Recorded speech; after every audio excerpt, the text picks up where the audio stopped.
ఏంటి average student ఎంత చదివినా గుర్తుండదు, కొంతమంది అసలు ఏం చదివినా గుర్తుండదు, కొంతమంది అసలు క్లాస్ టాపర్ ఏం చదవకపోయినా కానీ ఏంటి గుర్తుంటాయి కదా, గుర్తుండవా?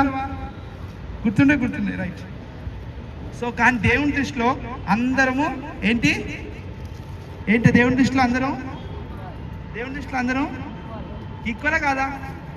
దేవుని దృష్టిలో అందరం ఏంటి సమానం. చూసారా, థ్రెడ్స్ ఈక్వల్, డిఫరెంట్ లెంత్ ఉన్నాయి కానీ ఏమైపోయాయి చూడండి, ఈక్వల్ అయినా లేదా? దేవుని దృష్టిలో ప్రియమైన, సీఎమైన, average student, below average student అయినా, టాపర్ అయినా దేవుని దృష్టిలో అందరూ ఈక్వలే.